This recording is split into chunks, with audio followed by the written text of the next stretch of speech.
ಅದೆಷ್ಟು ಜನರಿಗೆ ಈ ವಿಷಯ ಗೊತ್ತಿದೆಯೋ ಇಲ್ವೋ ನನಗಂತೂ ಗೊತ್ತಿಲ್ಲ. ಏನು ಅಂತಂದ್ರೆ ಇವತ್ತು ನಾವು ಸೋಷಿಯಲ್ ಮೀಡಿಯಾವನ್ನ ಹೆಂಗ್ ಬೇಕೋ ಹಂಗ್ ಬಳಸ್ಕೊಳ್ಬಹುದು. ಒಳ್ಳೆ ಉದ್ದೇಶಗಳಿಗೆ ಒಳ್ಳೆ ವಿಚಾರಗಳನ್ನ ಹಂಚ್ಕೊಳ್ಳೋದಕ್ಕೆ ತುಂಬಾ ಎಫೆಕ್ಟಿವ್ ಆಗಿ ಬಳಸ್ಕೊಳ್ಬಹುದು. ನಿಮ್ಗೆ ಗೊತ್ತಿದೆ ಅನ್ಕೊಳ್ತೀನಿ, ಈ ಹಿಂದೆ ನಮ್ಮ ಒಂದು ಕರ್ನಾಟಕದಲ್ಲಿ KPSC ನಡೆಸಿದಂತ KS ಪ್ರಿಮ್ಸ್ ಪರೀಕ್ಷೆಯಲ್ಲಿ ನಿಮ್ಗೆ ಗೊತ್ತಿದೆ, ಮೊದಲನೇ ಬಾರಿ ಪರೀಕ್ಷೆ ಆದಾಗ ತುಂಬಾ ಲೋಪದೋಷಗಳಾಗಿ ಪ್ರಶ್ನೆ ಪತ್ರಿಕೆಯಲ್ಲಿ, ಸೊ ಅದನ್ನ ರೀ ಎಕ್ಸಾಮ್ ಮಾಡ್ಬೇಕಂತೇಳಿ ಹೋರಾಟವನ್ನ ಮಾಡ್ತಾ ಇದೀವಿ. ಸೊ ಆ ಸಂದರ್ಭದಲ್ಲಿ ಮಾಡಿದಂತ ಒಂದೇ ಒಂದು ಟ್ರೆಂಡ್ ಏನು ಟ್ವೀಟ್ ಮಾಡಿ ಅದನ್ನ ರೀಪೋಸ್ಟ್ ಮಾಡಿಸೋ ಮೂಲಕ ನ್ಯಾಷನಲ್ ನ್ಯೂಸ್ ಆಯಿತು. ಆ ಒಂದು ಟ್ವೀಟ್ ಇಂದ ಇಡೀ KS ರೀ ಎಕ್ಸಾಮ್ ಹೋರಾಟದ ದಿಕ್ಕೇ ಬದಲಾಗಿ ಹೋಯಿತು. ಅವತ್ತು ನಮ್ಮ ವಿದ್ಯಾರ್ಥಿ ಮುಖಂಡರು ಪೊಲೀಸ್ ಠಾಣೆಯಲ್ಲಿ, ವಿಜಯನಗರ ಠಾಣೆಯಲ್ಲಿ ಅರೆಸ್ಟ್ ಆಗಿದ್ರು. ಸೊ ಅವತ್ತಾದಂಥ ಒಂದು ಟ್ವಿಟರ್ ಟ್ರೆಂಡ್ ನಿಂದ ಇಡೀ ದೇಶಕ್ಕೆ ಆ ಒಂದು ವಿಚಾರ ತಲುಪ್ತು. ಅವತ್ತು ಅದೆಷ್ಟೋ ಜನ ರಾಜಕೀಯ ನಾಯಕರು ಪೊಲೀಸ್ ಠಾಣೆಗೆ ಬಂದ್ರು, ಏನೆಲ್ಲ ಆಗೋಯ್ತು. ಅದಕ್ಕೆ ಎಷ್ಟೋ ಬಾರಿ ನಾವು ಏನ್ ಅನ್ಕೊಳ್ತೀವಿ, ಒಂದು ಪೋಸ್ಟು ಅಥವಾ ಒಂದೇನೋ ಮಾಡೋದ್ರಿಂದ ಏನಾಗುತ್ತೆ ಬಿಡಿ ಅಂತ, ಬಟ್ ಅದು ತುಂಬಾ ಎಫೆಕ್ಟಿವ್ ಇದೆ. ಇವತ್ತು ನಾವು ಸೋಷಿಯಲ್ ಮೀಡಿಯಾದಲ್ಲಿ ಆಡುವಂತ ಒಂದೊಂದು ಮಾತುಗಳು, ಒಂದೊಂದು ವಿಡಿಯೋ, ಒಂದೊಂದು ಇಮೇಜ್ ಕೂಡ ಯಾವುದೇ ಒಂದು ರೀತಿ ಯಾರಿಗೋ ಒಂದು ತಲುಪಿ ಒಂದು ಬದಲಾವಣೆಗೆ ಕಾರಣ ಆಗ್ಬಿಡುತ್ತೆ. ಸೊ ಅದಕ್ಕೆ ಒಳ್ಳೆ ರೀತಿ ಬಳಸ್ಕೊಳ್ಳೋಣ. ತುಂಬಾ ಜನ ಆಸ್ಪಿರೆಂಟ್ಸ್ ಇವತ್ತು ಟ್ವಿಟರ್ ಅಂದ್ರೆ ಎಕ್ಸ್ ಖಾತೆಯನ್ನು ಬಳಸ್ತಾ ಇದಿರೋ ಇಲ್ವೋ ಗೊತ್ತಿಲ್ಲ. ಖಂಡಿತವಾಗಿ ಯಾರೆಲ್ಲ ಬಳಸ್ತಾ ಇಲ್ಲ, ನೀವು ಈ ಹಿಂದೆ ಏನು ಟ್ವಿಟರ್ ಅಂತ ಕರೀತೀವಿ ಆದ್ರೆ ಈಗ ಎಕ್ಸ್ ಅಕೌಂಟ್, ಖಂಡಿತವಾಗಿ ನೀವು ಅದನ್ನ ಇನ್ಸ್ಟಾಲ್ ಮಾಡ್ಕೊಳ್ಳಿ ಪ್ಲೇಸ್ಟೋರ್ ಮೂಲಕ. ಸೊ ನಿಮ್ಮ ಒಂದು ಖಾತೆಯನ್ನು ಕೂಡ ಓಪನ್ ಮಾಡಿ, ಅಕೌಂಟ್ ಅನ್ನು. ಯಾವ ರೀತಿ ನಾವು ತುಂಬಾ ಸಲ ಟೆಲಿಗ್ರಾಮ್ ಗ್ರೂಪ್ಗಳಲ್ಲಿ ರೀಪೋಸ್ಟ್ ಮಾಡಿ ಅಂತೆಲ್ಲ ಹಾಕ್ತಿವಿ, ಅದು ಸುಮ್ಮನೆ ಅಲ್ಲ. ಆ ವಿಷಯ ಎಷ್ಟೋ ಜನಪ್ರತಿನಿಧಿಗಳಿಗೆ ತಲುಪುತ್ತೆ, ಎಷ್ಟೋ ಅಫಿಷಿಯಲ್ಸ್ಗೆ ಹೋಗುತ್ತೆ, ಎಷ್ಟೋ ಇಲಾಖೆ ಅಧಿಕಾರಿಗಳಿಗೆ ತಲುಪುತ್ತೆ. ಯಾಕೆ ಆಗಾಗ ಟ್ವಿಟರ್ ಅಲ್ಲಿ ರೀಪೋಸ್ಟ್ ಮಾಡಬೇಕು ನಮ್ಮ ವಿಷಯಗಳನ್ನ, ನಮ್ಮ ಸಮಸ್ಯೆಗಳನ್ನ ಅಂದ್ರೆ ಅದು ನೇರವಾಗಿ ಹಲವಾರು ಮಾಧ್ಯಮಗಳಿಗೆ, ಹಲವಾರು ಜನಪ್ರತಿನಿಧಿಗಳಿಗೆ, ಇನ್ ಕೇಸ್ ನಾವು ಒಂದು ಸ್ಟಾರ್ಟಿಂಗ್ 1 hour ಅಲ್ಲೋ, ನನಗೆ ಅಷ್ಟು ಕರೆಕ್ಟಾಗಿ ಗೊತ್ತಿಲ್ಲ, ಒಂದು 1000 ರೀಪೋಸ್ಟ್ ಆಗ್ಬಿಟ್ರೆ ಅದು ನ್ಯಾಷನಲ್ ನ್ಯೂಸ್ ಆಗ್ಬಿಡುತ್ತೆ. ಸೊ ಅದಕ್ಕೆ ನಾವು ಇವತ್ತು ಹಲವಾರು ಬಾರಿ ನೇಮಕಾತಿ ಕುರಿತಂತೆ ಸರ್ಕಾರಕ್ಕೆ ತಲುಪಿಸೋ ಮಾಹಿತಿಯನ್ನು ತಲುಪಿಸುವಂತ ಅಥವಾ ಸರ್ಕಾರಕ್ಕೆ ಮನವಿಯನ್ನು ಮಾಡ್ಕೊಳ್ಳುವಂತ ಯಾವುದೋ ಒಂದು ಸಮಸ್ಯೆಗಳ ಕುರಿತಾಗಿ ರೀಪೋಸ್ಟ್ ಮಾಡಿಸ್ತಾ ಇರ್ತೀವಿ. ಸೊ ದಯವಿಟ್ಟು ಅದನ್ನ ನೆಗ್ಲೆಕ್ಟ್ ಮಾಡಬೇಡಿ. ಬೇರೆ ಬೇರೆ ರಾಜ್ಯಗಳಲ್ಲೆಲ್ಲ ಹೋಗಿ ನೋಡಿ ಹೆಂಗೆ ಅಲ್ಲಿನ ಟ್ವಿಟರ್ ಖಾತೆಗಳನ್ನ, ಸೋಷಿಯಲ್ ಮೀಡಿಯಾ, ಇನ್ಸ್ಟಾಗ್ರಾಮ್ನ, ಯೂಟ್ಯೂಬನ್ನ ಹೆಂಗೆ ಸರ್ಕಾರದ ವಿರುದ್ಧ ಒಂದು ವೆಪನ್ ರೀತಿ ಬಳಸ್ಕೊಳ್ತಾರೆ ಸ್ಟೂಡೆಂಟ್ಸ್. ನಮ್ಮ ಸ್ಟೇಟಲ್ಲಿ ಯಾಕೆ ಆಗ್ತಾ ಇಲ್ಲ? ಏನೋ ಒಂದು ಒಳ್ಳೆ ವಿಷಯಗಳನ್ನ ಹಂಚ್ಕೊಂಡಾಗ ಅದನ್ನ ಶೇರ್ ಮಾಡುವಂಥದ್ದು, ಅದನ್ನ ರೀಟ್ವೀಟ್ ಮಾಡುವಂಥದ್ದು ಎಲ್ಲ ಕಲೀರಿ. ನೋಡಿ ಯಾವ ರೀತಿ ರೀಪೋಸ್ಟ್ ಮಾಡಬೇಕು ಅಂತ ಹೇಳ್ಕೊಡ್ತೀನಿ. ನೋಡಿ, ಈಗ ನೀವು ಮಾಮೂಲಿಯಾಗಿ ಟ್ವಿಟರ್ ಎಕ್ಸ್ ಖಾತೆ ಇತ್ತು ಅಂತಂದ್ರೆ ಈ ರೀತಿ ನಾವು ಲಿಂಕ್ ಹಾಕಿರ್ತೀವಿ ಗ್ರೂಪಲ್ಲಿ. ಆ ಲಿಂಕ್ ಮೇಲೆ ಕ್ಲಿಕ್ ಮಾಡಿದಾಗ ನೇರವಾಗಿ ನಮ್ಮ ಒಂದು ಟೆಲಿಗ್ರಾಮ್ ಟ್ವಿಟರ್ ಖಾತೆಗೆ ಹೋಗುತ್ತೆ, ಅದು ಎಕ್ಸ್ ಖಾತೆಗೆ. ಸೊ ಈಗ ನೋಡಿ KSVS ಅಂತ ನಮ್ಮ ಖಾತೆ ಇದೆ. ಸೊ ನಾವು ಇತ್ತೀಚೆಗೆ ಈ ವಿಷಯದ ಬಗ್ಗೆ ಟ್ವೀಟ್ ಮಾಡಿರ್ತೀವಿ. ಅದರ ಕೆಳಗಡೆ ಅಲ್ಲಿ ನಿಮಗೆ ರೀಪೋಸ್ಟ್ ಅಂತ ಒಂದು ಆಪ್ಷನ್ ಕಾಣುತ್ತೆ. ಸೊ ಅದನ್ನ ಒತ್ತಿದ್ರಿ ಅಂತಂದ್ರೆ ಆಟೋಮೆಟಿಕ್ ರೀಪೋಸ್ಟ್ ಆಗುತ್ತೆ. ಈ ರೀತಿ ಎಷ್ಟು ಜನ ರೀಪೋಸ್ಟ್ ಮಾಡ್ತೀವೋ ಹೆಚ್ಚು ಜನ ಅದು ಅಷ್ಟು ವಿಷಯ ಹೆಚ್ಚಾಗಿ ತಲುಪುತ್ತೆ. ಸೊ ದಯವಿಟ್ಟು ಯಾರ್ಯಾರೆಲ್ಲ ಇನ್ನೂ ಕೂಡ ಎಕ್ಸ್ ಖಾತೆಯನ್ನು ಯೂಸ್ ಮಾಡ್ತಾ ಇಲ್ಲ, ದಯವಿಟ್ಟು ನೀವು ಇನ್ಸ್ಟಾಲ್ ಮಾಡ್ಕೊಳ್ಳಿ ಪ್ಲೇಸ್ಟೋರ್ ಮೂಲಕ. ಆಗಾಗ ನಾವು ಯಾವುದೇ ಒಂದು ಲಿಂಕ್ ರೀಪೋಸ್ಟ್ ಮಾಡಿ ಅಂತ ಹಾಕಿದ್ರೆ ಖಂಡಿತವಾಗಿ ರೀಪೋಸ್ಟ್ ಮಾಡಿ. ಯಾಕಂದ್ರೆ ಆ ವಿಷಯ ಬೇಗ, ಇವತ್ತು ನಾವು ಸೋಷಿಯಲ್ ಮೀಡಿಯಾ, ಯೂಟ್ಯೂಬಲ್ಲಿ, ಟೆಲಿಗ್ರಾಮಲ್ಲಿ ಏನೋ ವಿಡಿಯೋ ಮಾಡಿ ಹಾಕೋಕ್ಕಿಂತ ಟ್ವಿಟರಲ್ಲಿ ಅಂದ್ರೆ ಎಕ್ಸ್ ಖಾತೆಯಲ್ಲಿ ನಾವು ರೀಪೋಸ್ಟ್ ಮಾಡ್ತೀವಿ, ತುಂಬಾ ಎಫೆಕ್ಟಿವ್. ಎಷ್ಟು ಎಫೆಕ್ಟಿವ್ ಅಂತಂದ್ರೆ ಸಮ್ಟೈಮ್ಸ್ ಸಂಬಂಧಪಟ್ಟ ಇಲಾಖೆಯಿಂದ ಬೇಗ ರಿಪ್ಲೈನೇ ಬಂದ್ಬಿಡುತ್ತೆ. ಈ ಹಿಂದೆ ಸಮಾಜ ಕಲ್ಯಾಣ ಇಲಾಖೆ ಆಗಿರ್ಬೋದು, KEAಗೆ ನಾವು ಕೆಲವೊಂದಿಷ್ಟು ಟ್ವೀಟ್ ಮಾಡ್ತಾ ಇರ್ತೀವಿ, ಅಂಥವೆಲ್ಲ ವಿಷಯಗಳು ಬೇಗ ಅವ್ರಿಗೆ ಗಮನಕ್ಕೆ ಬಂದ್ಬಿಡುತ್ತೆ, ಅದೆಲ್ಲ ಟ್ರೆಂಡ್ ಆಗ್ಬಿಡುತ್ತೆ. ಸೊ ಆದಷ್ಟು ಈಗ ರೆಕ್ರೂಟ್ಮೆಂಟ್ ಇಲ್ಲದೆ ನಮ್ಮ ಸ್ಟೇಟಲ್ಲಿ ಎಷ್ಟು ಸಮಸ್ಯೆ ಆಗ್ತಾ ಇದೆ ಅಂತ ಗೊತ್ತು. ದಿನಕ್ಕೊಂದೊಂದು ವಿಡಿಯೋಗಳನ್ನ ಅಥವಾ ದಿನಕ್ಕೆ ರೀತಿ ವಿಷಯಗಳನ್ನ ನಾವು ಆವಾಗ ರೀಪೋಸ್ಟ್ ಮಾಡಿಸ್ತಾ ಇರ್ತೀವಿ. ದಯವಿಟ್ಟು ಮಾಡಿ.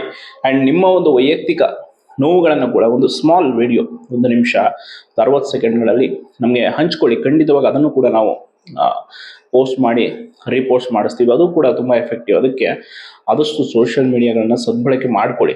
ಯಾರ್ಯಾರೋ ಏನೇನಕ್ಕೆಲ್ಲ ಸೋಷಿಯಲ್ ಮೀಡಿಯಾಗಳನ್ನ ಬಳಸ್ಕೊಳ್ತಾರೆ, ಸುಖ ಸುಮ್ಮನೆ ಯಾವುದ್ಯಾವುದೋ ಪೋಸ್ಟ್ಗಳನ್ನ ಹಾಕ್ಕೊಂಡು ಯಾರ್ಯಾರಿಗೂ ಕಮೆಂಟ್ ಮಾಡ್ಕೊಂಡು ಕೊಡ್ತಾರೆ. ಸೊ ಇಂಥ ವಿಷಯಗಳ ಬಗ್ಗೆ ನಾವು ಸರಿಯಾದ ರೀತಿಯಲ್ಲಿ ಅವುಗಳನ್ನ ಬಳಕೆ ಮಾಡ್ಕೋಬೇಕು. ಯಾರ ಮೊಬೈಲಲ್ಲಿ ಇನ್ನೂ ಕೂಡ ಎಕ್ಸ್ ಅಕೌಂಟ್ ಇಲ್ಲ, ದಯವಿಟ್ಟು ಇನ್ಸ್ಟಾಲ್ ಮಾಡ್ಕೊಳ್ಳಿ. ಇನ್ಮೇಲೆ ನಾವು ಯಾವುದೇ ಒಂದು ರೀಪೋಸ್ಟ್ ಬಗ್ಗೆ ಲಿಂಕ್ ಅನ್ನ ಹಾಕಿದ್ರು ಕೂಡ ಟೆಲಿಗ್ರಾಮಲ್ಲಿ, ಸೊ ಇಮಿಡಿಯೇಟ್ ಆಗಿ ಅದನ್ನ ಶೇರ್ ಮಾಡಿ, ರೀಪೋಸ್ಟ್ ಮಾಡಿಸಿ. ತುಂಬಾ ಅಂದ್ರೆ ತುಂಬಾ ಒಳ್ಳೆಯದದು. ನಾವು ಯೂಟ್ಯೂಬಲ್ಲಿ 1000 ವಿಡಿಯೋ ಮಾಡಿ ನಮ್ಮ ನೋವನ್ನು ಹೇಳ್ಕೊಂಡ್ರು ಕೂಡ ಯಾರೋ ಕೇಳಲ್ಲ, ಅಲ್ಲಿ ಅಷ್ಟು ಈಸಿಯಾಗಿ ಅದು ರೀಚ್ ಆಗಲ್ಲ. ಬಟ್ ಈ ಒಂದು ಏನಿದೆ ಟ್ವಿಟರಲ್ಲಿ ತುಂಬ ಬೇಗ ಟ್ರೆಂಡ್ ಆಗುತ್ತೆ. ಇನ್ ಕೇಸ್ ಅದೇನಾದರೂ ನ್ಯಾಷನಲ್ ನ್ಯೂಸ್ ಆಗ್ಬಿಡ್ತು ಅಂದರೆ ತುಂಬ ಇಶ್ಯೂ ರೈಸ್ ಆಗುತ್ತೆ. ಆ್ಯಂಡ್ ಸಮ್ಟೈಮ್ಸ್ ರಾಷ್ಟ್ರ ಮಟ್ಟದ ನಾಯಕರವರೆಗೂ ಕೂಡ ಸುದ್ದಿ ತಲುಪಿಬಿಡುತ್ತೆ. ಅದಕ್ಕೆ ಆದಷ್ಟು ತುಂಬ ಬಹಳ ಜನ ಏನೋ ಆ್ಯಪ್ಗಳನ್ನ ಇನ್ಸ್ಟಾಲ್ ಮಾಡ್ಕೊಂಡು ಇಟ್ಕೊಂಡಿರ್ತಾರೆ. ಈ ಥರ ಆ್ಯಪ್ಗಳನ್ನ ಕೂಡ ಇನ್ಸ್ಟಾಲ್ ಮಾಡಿ ಇಟ್ಕೊಳ್ಳಿ. ತುಂಬ ಜನ ನಾನು ನೋಡ್ತೀನಿ, ನಾವು ಪೋಸ್ಟ್ ಮಾಡಿ ರೀಪೋಸ್ಟ್ ಮಾಡಿ ಅಂತೆಲ್ಲ ಹೇಳಿದಾಗ ಬರೀ ಒಂದು 50 ಜನ 60 ಜನ ಮಾಡ್ತೀರಾ. ಇಷ್ಟು ಲೆಸ್ ಇಂಟ್ರೆಸ್ಟ್. ಒಂದೊಂದು ಟೆಲಿಗ್ರಾಮ್ ಗ್ರೂಪ್ಗಳೆಲ್ಲ 6000 7000 ಜನ ಇರ್ತೀರ. ಆ ವಿಷಯವನ್ನು ರೀಪೋಸ್ಟ್ ಮಾಡೋಕ್ಕೆ ಏನು ಪ್ರಾಬ್ಲಮ್ ಹೇಳಿ? ಒಂದು ಚಿಕ್ಕದಾಗಿ ಹೋಗಿ ಅದರ ಲಿಂಕ್ ಮೇಲೆ ಕ್ಲಿಕ್ ಮಾಡಿ ರೀಪೋಸ್ಟ್ ಹೊತ್ತುಬಿಟ್ರೆ ಮುಗಿದೋಯ್ತು. ಆ ವಿಷಯ ಎಲ್ಲಿ ತಲುಪಬೇಕೋ ಅಷ್ಟು ತಲುಪುತ್ತೆ. ದಯವಿಟ್ಟು ಸೋಷಿಯಲ್ ಮೀಡಿಯಾಗಳನ್ನು ಸದ್ಬಳಕೆ ಮಾಡಿಕೊಳ್ಳೋಣ. ನಮ್ಮ ಸಮಸ್ಯೆಗಳಿಗೆ ಧ್ವನಿಯಾಗಿ ನಾವು ಅದನ್ನು ಬಳಸ್ಕೊಂಡ್ರೆ ಖಂಡಿತವಾಗಿ ಒಳ್ಳೆಯದಾಗುತ್ತೆ. ಏನೇನೋ ವಿಷಯಗಳು, ಯಾವುದ್ಯಾವುದೋ ಅನವಶ್ಯಕ ವಿಷಯಗಳನ್ನು ಟ್ರೆಂಡ್ ಮಾಡುವಂಥದ್ದು, ಚರ್ಚೆ ಮಾಡುವಂಥದ್ದು, ಶೇರ್ ಮಾಡುವಂಥದ್ದೆಲ್ಲ ನಡೀತಾ ಇರುತ್ತೆ. ಸೊ ನಮಗೂ ಉಪಯುಕ್ತ ಆಗುವಂಥ ವಿಷಯಗಳನ್ನು ಆದಷ್ಟು ಈ ರೀತಿ ಸೋಷಿಯಲ್ ಮೀಡಿಯಾಗಳಲ್ಲಿ ಸರಿಯಾದ ರೀತಿ ಬಳಸ್ಕೊಂಡ್ರೆ ಒಳ್ಳೆಯದಾಗುತ್ತೆ. ಆ್ಯಂಡ್ ನೆಕ್ಸ್ಟ್ ರೆಕ್ರೂಟ್ಮೆಂಟ್ ರಿಲೇಟೆಡ್ ನೋಡಿ, ತುಂಬ ವಿಷಯಗಳಿದೆ. ಮುಂಬರುವ ದಿನಗಳಲ್ಲಿ ಎಷ್ಟೋ ಸಮಸ್ಯೆಗಳಿಗೆ ನಾವಿನ್ನೂ ಪರಿಹಾರ ಕಂಡುಕೊಳ್ಬೇಕಾಗಿದೆ. ಬರೀ ಇವತ್ತು ನೋಟಿಫಿಕೇಶನ್ ಆಗ್ಬಿಟ್ರೆ ಆಗಲ್ಲ. KPSC ಇನ್ನೂ ಇವೆಂಟ್ ಆಫ್ ಕ್ಯಾಲೆಂಡರ್ ಬೇಕು. ಬೇರೆ ಬೇರೆ ಸ್ಟೇಟ್ಗಳಲ್ಲೆಲ್ಲ ಬಿಡುಗಡೆ ಮಾಡ್ತಾ ಇದ್ದಾರೆ ಅಲ್ಲಿನ ಪಬ್ಲಿಕ್ ಸರ್ವಿಸ್ ಕಮಿಷನ್. ಬಟ್ ನಮ್ಮ ಸ್ಟೇಟಲ್ಲಿ ಇಲ್ಲ. ನಾವು ಹಲವಾರು ಬಾರಿ ನಾವು ಹೇಳಿರ್ತೀವಿ, ಇನ್ಮೇಲೆ ಒಂದು ದಿನದಲ್ಲಿ ಒಂದಿಷ್ಟು ಸಮಯನ ಈ ರೀತಿ ಸಮಸ್ಯೆಗಳಾದಾಗ ನೀವು ಅವುಗಳಿಗೆ ಲೆಟರ್ನ ಕಳಿಸಿ ಅಥವಾ ಒಂದು ಸ್ಮಾಲ್ ವಿಡಿಯೋ ಕಳಿಸಿ, ಏನೋ ಕಳಿಸಿ, ಅಥವಾ ಆ ಸಮಸ್ಯೆ ಬಗ್ಗೆ ನಾವೇ ಬರೆದು ಟ್ವೀಟ್ ಮಾಡುವಂಥದ್ದು ಮಾಡ್ತೀವಿ. ಆಗ ದಯವಿಟ್ಟು ರೀಪೋಸ್ಟ್ ಮಾಡಿ. ಆ್ಯಂಡ್ ಹಾಗೆ ನಮ್ಮ ಟೆಲಿಗ್ರಾಮ್ ಗ್ರೂಪ್ಗಳು, ಅದು ಟೆಲಿಗ್ರಾಮ್ ಗ್ರೂಪ್ ಅಲ್ಲ, ನಮ್ಮೆಲ್ಲರ ಒಗ್ಗಟ್ಟಿನ ಒಂದು ಸಂಕೇತ. ನಾವು ಎಷ್ಟು ಜನ ಅಲ್ಲಿದ್ದೀವಿ, ಎಷ್ಟು ಒಗ್ಗಟ್ಟಾಗಿ ವಿಷಯಗಳನ್ನು ಶೇರ್ ಮಾಡ್ತೀವಿ, ಎಷ್ಟು ಚರ್ಚೆ ಮಾಡ್ತೀವಿ ಅನ್ನೋದು ತುಂಬ ಇಂಪಾರ್ಟೆಂಟ್. ನಾವು ತುಂಬ ಸರಿ ಅಂದ್ಕೊಳ್ತಾ ಇರ್ತೀವಿ ನಮ್ಮ ಹೋರಾಟ ಇಂಥ ವಿಷಯಗಳನ್ನೆಲ್ಲ ಪೊಲೀಸ್ ಇಲಾಖೆ ಕೂಡ ನಮ್ಮ ಟೆಲಿಗ್ರಾಮ್ಗಳನ್ನು ಸೂಕ್ಷ್ಮವಾಗಿ ಇಂಟೆಲಿಜೆನ್ಸ್ ಗಮನಿಸ್ತಾ ಇರುತ್ತೆ. ಸೊ ದಯವಿಟ್ಟು ನಾವು ಬರೆಯುವ ಪ್ರತಿ ಪದಗಳನ್ನು ಕೂಡ ನೋಡ್ತಾ ಇರ್ತಾರೆ. ಅದಕ್ಕೆ ಹೆಚ್ಚೆಚ್ಚು ನಮ್ಮ ಒಂದು KSV ಟೆಲಿಗ್ರಾಮ್ ಗ್ರೂಪ್ ಲಿಂಕ್ ಕೂಡ ಹಾಕಿರ್ತೀನಿ ಕಮೆಂಟ್ ಬಾಕ್ಸಲ್ಲಿ ಮತ್ತು ಡಿಸ್ಕ್ರಿಪ್ಷನಲ್ಲಿ. ದಯವಿಟ್ಟು ಅದಕ್ಕೂ ಕೂಡ ಜಾಯ್ನ್ ಆಗಿ ಎಲ್ಲರೂ ಕೂಡ ಒಗ್ಗಟ್ಟಾಗಿ ನಮ್ಮ ಒಂದು ಸಮಸ್ಯೆ ವಿರುದ್ಧ ನಾವು ಹೋರಾಟ ಮಾಡೋಣ. ಆ್ಯಂಡ್ ನೇಮಕಾತಿ ಕುರಿತಂತೆ 24ನೇ ತಾರೀಕು ಒಳ ಮೀಸಲಾತಿ ಬಗ್ಗೆ ಒಂದು ಕ್ಯಾಬಿನೆಟ್ ಸಭೆ ಇದೆ. ಸೊ ಅದಾದಮೇಲೆ ಏನಾದರೂ ನಮಗೆ ಖಂಡಿತವಾಗಿ ನ್ಯಾಯ ಸಿಕ್ಕಿಲ್ಲ ಅಂದರೆ ಮುಂಬರುವ ದಿನಗಳಲ್ಲಿ ಮತ್ತಷ್ಟು ದೊಡ್ಡ ಮಟ್ಟದ ಒಗ್ಗಟ್ಟಿನ ಹೋರಾಟ ಆಗಬೇಕು. ಈ ಬಾರಿ ಏನೇನು ಆಗಿದೆ ಇದೆಲ್ಲದಕ್ಕೂ ಮೀರಿದಂಥ ಹೋರಾಟ, ಒತ್ತಡ ಸರ್ಕಾರದ ಮೇಲೆ ನಮ್ಮಿಂದ ಬೀಳಬೇಕು. ಸೊ ಅದಾಗಬೇಕು ಅಂದರೆ ನಾವೆಲ್ಲರೂ ಒಗ್ಗಟ್ಟಾಗಿರಬೇಕು. ಆ್ಯಂಡ್ ಎಲ್ಲರೂ ಕೂಡ ಸೋಷಿಯಲ್ ಮೀಡಿಯಾದಲ್ಲಿ ಒಳ್ಳೆಯ ಉದ್ದೇಶಕ್ಕಾಗಿ, ಒಳ್ಳೆಯ ವಿಚಾರಗಳಿಗಾಗಿ ಮಾಡುವಂಥ ವಿಡಿಯೋಗಳನ್ನ ಎಲ್ರಿಗೂ ಶೇರ್ ಮಾಡಿ ಅವುಗಳಿಗೆ ಹೈಪ್ ಕೊಡುವಂಥದ್ದು ಈ ರೀತಿ ಮಾಡಬೇಕು. ಯಾಕೆ ಅಂತಂದರೆ ಯಾವುದ್ಯಾವುದೋ ವಿಷಯಗಳು ಟೈಮ್ ಪಾಸ್ ವಿಷಯಗಳಲ್ಲ ಇದು. ಇಲ್ಲಿ ಮಾತಾಡುವಂಥ ನಾವು ಪ್ರತಿಯೊಂದು ಮಾತು ಕೂಡ ತುಂಬ ಉಪಯುಕ್ತವಾಗಿರುತ್ತೆ.